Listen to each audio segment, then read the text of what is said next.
just in case anybody was wondering how I actually start drawing and get from sketch to finish, well, that's what this video is. So if you're into that, stick around. There's a lot to cover.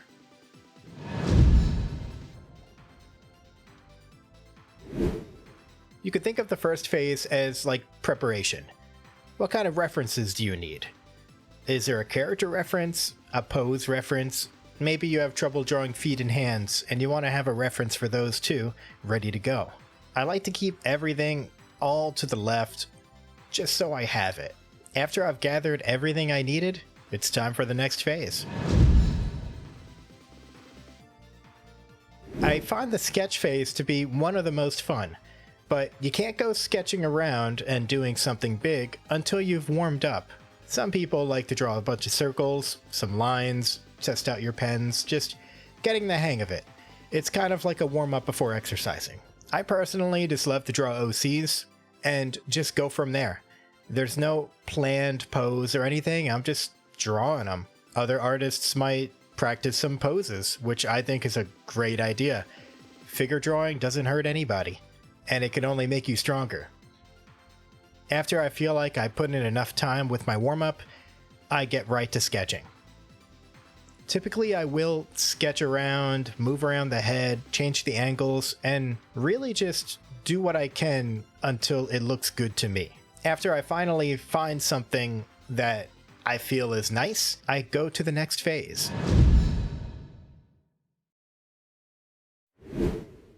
I happen to already have a sketch basically completed, so all that's left is for me to line it.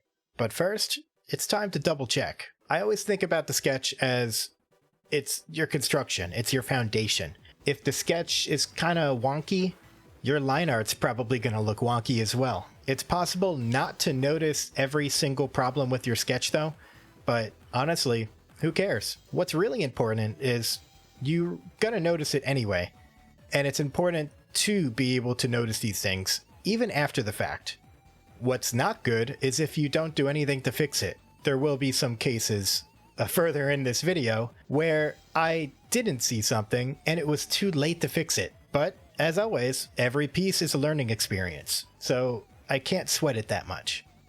For starters, whenever I start my line work, I take the sketch and I make it a bit bigger. This, in hindsight, is actually probably not a good idea. What I should be doing is using basically the same size sketch pen and line art pen. That way I don't have to go through that extra step. But that is a part of my current process, so I figured I should mention it.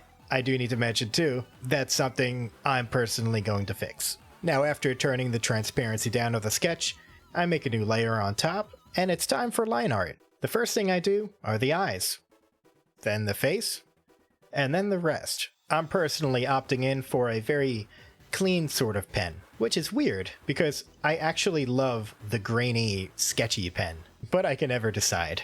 If you ever zoom into any of my artwork, you'll see my pens are not very consistent. I'm always changing them, I'm always tweaking just everything. I love testing out things. You'll notice here, I started having trouble with the infamous hand. Now, this is pretty late at night, no excuses though.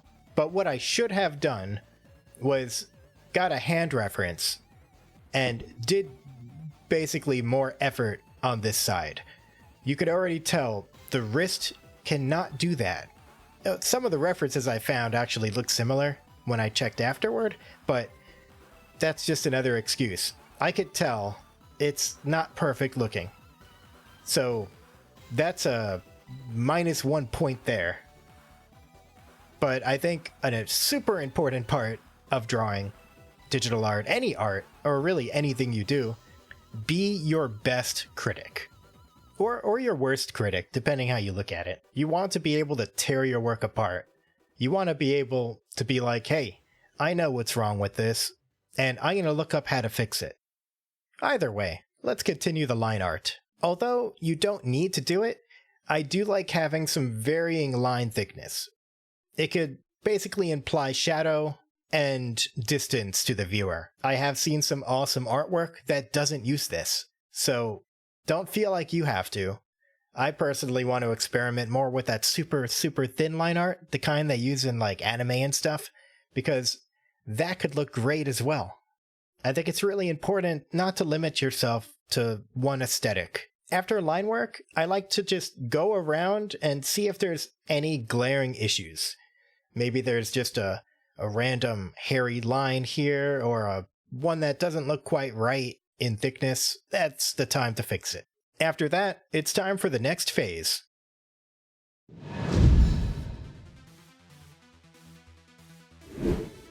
Before I continue though, take a peek at what I'm using. Paint Tool Sai 2. I've been using Sai for a long time. There's just something about how fast it starts up, and the way you could set shortcuts to your pens, it just makes it so streamlined and easy. But let's say you're a beginner, I honestly wouldn't even recommend Sai.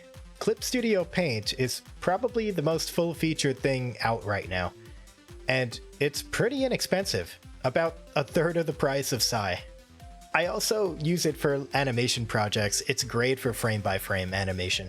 I know it's weird to be like, oh yeah, Clip Studio, buy that, even though I'm obviously using Sai, but seriously, it's cool to have both. I really would recommend. There's just so much more in Clip Studio Paint. And version 3 just came out. It almost sounds like a commercial, right? Spoiler alert, I have an affiliate link if you were planning on buying. Check out the description below. Anyways, on to one of my favorite things about digital art.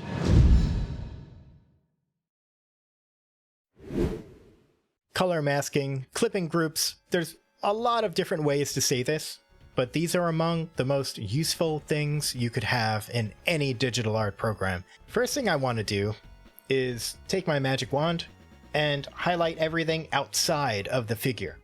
After that, I simply invert and make a new layer, and then I have myself my base, is what I like to call it.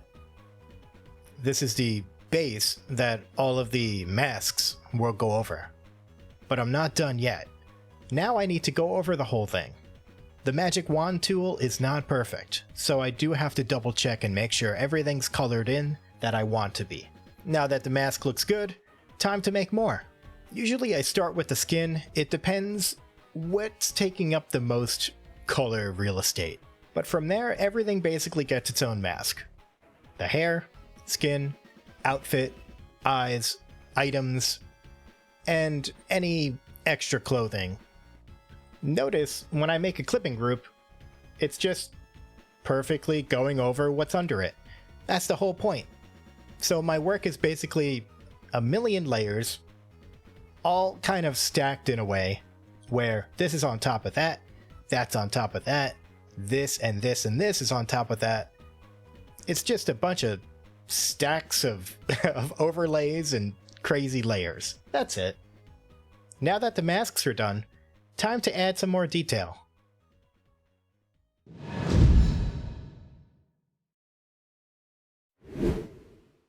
During the rendering phase, I usually go overboard, so I'm trying to hold back here. I'm going to keep it simple at first and just start adding places where shadow would be. Notice right now it's all hard shadow. No soft shadow just yet. And since this is on a whole other layer, I could change the color to whatever I want. After I found something that I think fits a little more, now it's time to add the soft shadow. Not only that, but time to fill in the places I forgot about. The lasso tool could be a big help along with that airbrush. You might see me using it quite a lot during this phase. I typically add a little bit of blush. Usually it's at like a shoulder, any place with like a hinge, fingers, things like that. Also notice I did a little bit of shine. It's not really required, but I think it looks good sometimes. I've only been using a few tools. I got that thick opaque pen, I got the blur tool, and I have the airbrush. I also have a watercolor tool that I use sometimes. It's basically just a pen that could be smeared very easily. It's like a blur tool and a pen in one tool. What you just saw there was me using a masking layer to go over the shadows. That way I have a cool little mid-tone. It's always fun to basically duplicate the line art and blur it just a little bit. You add some extra depth for free. From here, I just love changing the color and seeing what kind of mood I could get from it. Now I'm just adding a few more details, some sandy sort of lighting going on, just to show a little bit of texture. It's also good to add some more just bright lights using a luminosity filter. Now for some of that reflected light, and we're basically getting there. Notice how often I'm changing basically the layer properties. I just love seeing them all. Who knows which one's gonna look good?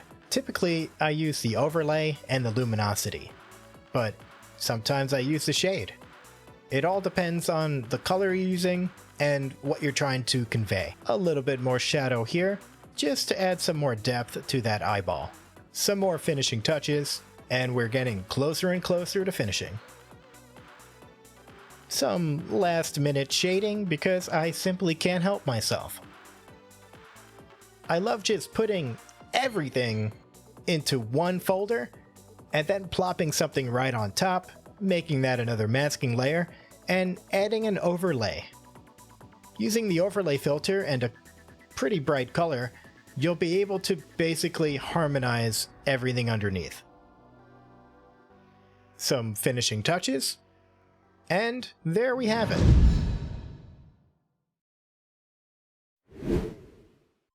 Now get ready.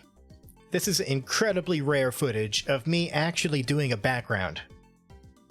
I usually like to start with a big old square or rectangle, a folder right on top, of course it's a masking layer, as you expected, and then I just start going nuts. A palm tree over there, maybe over there, some grass, and I just start trying to fill it in.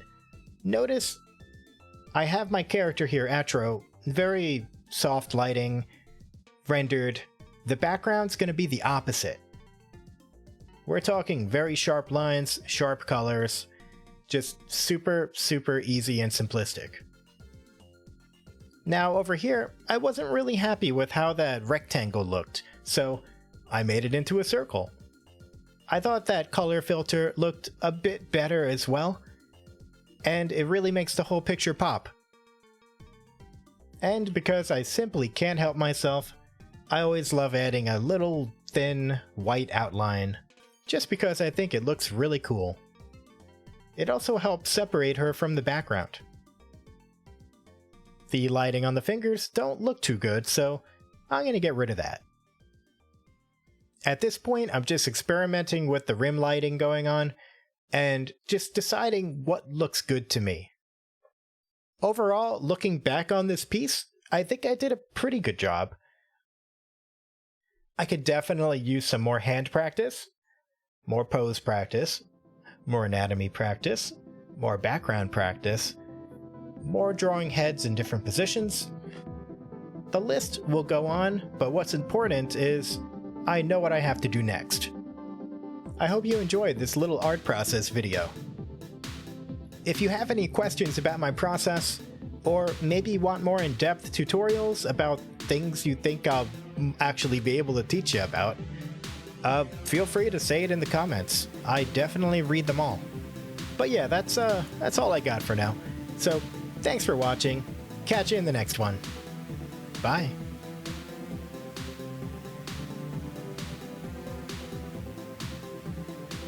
I find it crazy, like I recorded that whole video, took like 1 to 2 hours, about like 12 to 1. Usually I'm not that tired at that time, but I was tired.